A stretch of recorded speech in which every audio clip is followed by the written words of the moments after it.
അങ്ങനെ എന്തൊക്കെ സംഭവിച്ചു. പിന്നെ അവിടെ ആറ്റിപ്പോയി ചാടിയപ്പോൾ എൻ്റെ അനിച്ചാരൊക്കെ അവിടെ എടുത്തത് ബോഡിയൊക്കെ കൊച്ചിൻ്റെയൊക്കെ.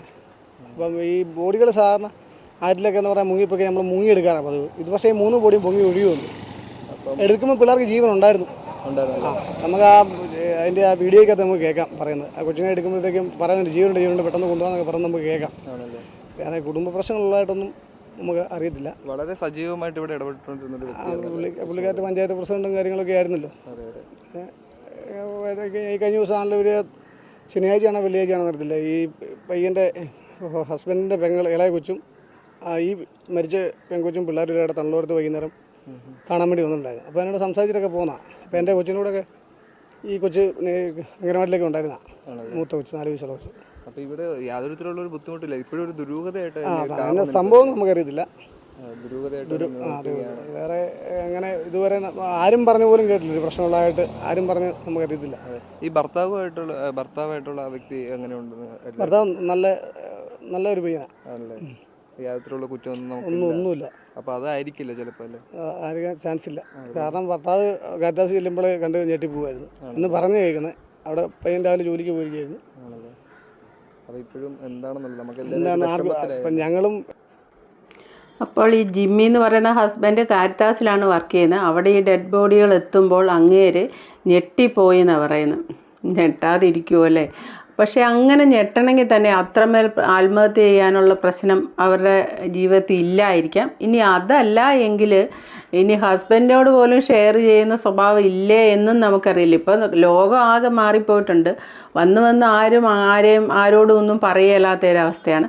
പക്ഷേ ഇപ്പോൾ ഈ അമ്പലങ്ങളിലാണേലും പള്ളികളിലാണേലും പോയി നിന്ന് പ്രാർത്ഥിക്കുന്നുണ്ട് ആൾക്കാർ. അപ്പോൾ അവർക്ക് ആ ദൈവത്തിനോടാണേലും അവനവൻ്റെ ഉള്ളിലെ കരഞ്ഞങ്ങ് പറയുന്ന പോലെ പറയുമ്പം മനസ്സിനൊരു വലിയ സമാധാനം കിട്ടും. പണ്ടൊക്കെ ഞങ്ങളുടെ സ്കൂളിൽ പഠിക്കുന്ന കാലത്ത് ടീച്ചർമാർ പറഞ്ഞു തന്നിട്ടുണ്ട്, നമുക്കുണ്ടാകുന്ന ടെൻഷൻ നമ്മളൊരു ഡയറി കുറിപ്പോ അല്ലെങ്കിൽ ഒരു പേപ്പറിലേക്ക് അങ്ങ് എഴുതി വെക്കുകയാണെങ്കിൽ നമുക്ക് കുറച്ചധികം റിലാക്സ് ആകും നമ്മൾ. കാരണം അത് മറ്റൊരാളോട് നമ്മൾ പറഞ്ഞ പോലത്തെ ഒരു പ്രതീതിയാണ്. നമ്മുടെ മനസ്സിൽ തോന്നുന്നു മുഴുവൻ എഴുതി വെക്കണം. ദേഷ്യമാണേലും എന്താണേലും എഴുതി വെക്കണം. കാരണം ഇനിയുള്ള കാലം അതൊക്കെയേ പറ്റുള്ളൂ. അങ്ങനെ ചെയ്താലും നമുക്ക് മാറ്റം വരുമെന്നാണ് പറയുന്നത്. ഇനിയുള്ള കാലം അതൊക്കെയേ പറ്റുള്ളൂ. എന്താണെന്ന് വെച്ചാൽ ഒരാളെ വിശ്വസിച്ച് നമുക്കൊന്നും പറയാൻ പറ്റത്തില്ല. നമ്മൾ ഇന്ന പ്രതിസന്ധികളാണ്, നമ്മുടെ ലൈഫ് ഇങ്ങനെയാണ്. ഇപ്പം നമ്മൾ നമ്മളും ഒട്ടും തമ്മിൽ യോജിപ്പില്ല എന്നുണ്ടെങ്കിൽ നമ്മളത് മറ്റൊരാളോട് പറയുകയാണെങ്കിൽ അയാൾ ഉള്ളിൽ സന്തോഷിക്കും. അതിനി നമ്മുടെ ഏറ്റവും അടുത്ത സുഹൃത്താണേലും അങ്ങനെ അപൂർവം ചിലർ മാത്രമേ ഉള്ളായിരിക്കും നമ്മളെ മനസ്സിലാക്കുന്നവർ. ബാക്കിയുള്ളവരെ അയ്യോ അങ്ങനെയാണോ എന്നൊക്കെ ചോദിച്ച് സഹതാപം രേഖപ്പെടുത്തും. പക്ഷേ ഉള്ളിൽ സന്തോഷിക്കും. ഇതാണ് മനുഷ്യൻ്റെ ഒരു അവസ്ഥ. അപ്പോൾ ഇങ്ങനെയുള്ള ജനങ്ങൾക്കിപ്പം എങ്ങനെയാണെന്ന് വെച്ചാൽ ഒരു കൈത്താങ്ങ്, ഒരു താങ്ങില്ല, അല്ലെ ഒരു ആശ്രയമില്ലാത്ത ഇതാണ്. പക്ഷെ അതിൻ്റെ അകത്ത് ഒരു മാർഗ്ഗമേ ഉള്ളൂ. ആശ്രയിക്കുന്ന സ്വഭാവം നമ്മളങ്ങ് കളയുക. എന്നിട്ട് നമ്മൾ സ്വന്തമായിട്ട് വിൽ പവർ ഉണ്ടാക്കിയെടുക്കുക. ഏത് പ്രതിസന്ധിയെയും നമ്മൾ തരണം ചെയ്യും. അതിനൊരുത്തൻ്റെ സഹായം വേണ്ട എന്ന് നമ്മൾ നമ്മുടെ മനസ്സിനെ പറഞ്ഞു പഠിപ്പിക്കുക. ജീവിതത്തിൻ്റെ ചെറുപ്പകാലത്ത് ഭർത്താവ് ഉപേക്ഷിച്ച് പോയ സ്ത്രീകളും മക്കളുണ്ടായിട്ടുള്ളവരുണ്ട്. ഭർത്താവ് മരിച്ച സ്ത്രീകളുണ്ട്. ആ മക്കളെയും വളർത്തി ജീവിതത്തിനോട് മല്ലിട്ട് വിജയിച്ച് കയറി വന്ന എത്രയോ ആൾക്കാരുണ്ട്. എൻ്റെ കമൻറ്റ് ബോക്സിൽ തന്നെ ഇഷ്ടം പോലത്തെ ആൾക്കാരുണ്ട്. എത്രയോ വർഷങ്ങളായിട്ട് ഹസ്ബൻഡ് ഇല്ലാതെ മക്കളെ വളർത്തി ഒരു പേര് ദോഷവും കേൾപ്പിക്കാതെ ഉള്ളതുകൊണ്ട് മുണ്ടു മുറുക്കി കൊടുത്താണേലും മക്കളെ വളർത്തി മുന്നോട്ട് പോയ സ്ത്രീകളുണ്ട്. അത് അവരുടെ ആത്മധൈര്യമാണ്. ആത്മഹത്യ ചെയ്യാൻ എളുപ്പമല്ലേ, പെട്ടെന്ന് പോയി അങ്ങ് ചാടിയാൽ മതി. പക്ഷേ ആത്മഹത്യ ചെയ്യാനും ധൈര്യം വേണം. എന്നാലും ജീവിക്കാൻ ഭീരുക്കളാണ് ആത്മഹത്യ എന്ന് പറയാറുണ്ട്. ജീവിക്കാനുള്ള ധൈര്യം ഇല്ലാത്തതുകൊണ്ടാണ്. പക്ഷെ ആ ഒരു വാദവും ശരിയാണ്. ഇപ്പുറത്ത് ആത്മഹത്യ ചെയ്യണമെങ്കിൽ ധൈര്യം വേണമെന്നുള്ള വാദവും ശരിയാണ്. കാരണം പാഞ്ഞു വരുന്ന ട്രെയിനിൻ്റെ മുന്നിലൊക്കെ ചാടുക എന്ന് പറഞ്ഞാൽ എൻ്റെ പൊന്നോ. അതുപോലെ തന്നെ വെള്ളം ഇങ്ങനെ കരിനീലിച്ച് ഇങ്ങനെ കിടക്കുന്ന സീനൊന്നും ആലോചിച്ചാൽ അതിലോട്ടൊക്കെ ചാടണമെങ്കിലുണ്ടല്ലോ നല്ല വിൽ പവർ വേണം. ആ വിൽ പവർ അവർക്ക് ജീവിക്കാൻ ഉപയോഗിച്ചുകൂടെ എന്ന് ഞാൻ ആലോചിക്കാറുണ്ട്. അപ്പോൾ ഇതേതായാലും ഈ കേസിന് ഇനി വരാൻ പോകുന്നേ ഉള്ളൂ. പോലീസ് അന്വേഷിച്ച് പിടിച്ചൊക്കെ വരുമ്പോൾ ഷൈനിയുടെ കാര്യമൊക്കെ പോലെ എന്തൊക്കെ പുറത്ത് വരുമെന്നുള്ളത് സത്യമായിട്ട് അറിയത്തില്ല. അപ്പോൾ okay, thank you for watching. അടുത്ത വീഡിയോ കാണാം. ആദ്യമായിട്ട് കാണുന്നവർ ലൈക്ക് ചെയ്യാനും സബ്സ്ക്രൈബ് ചെയ്യാനും മറക്കല്ലേ.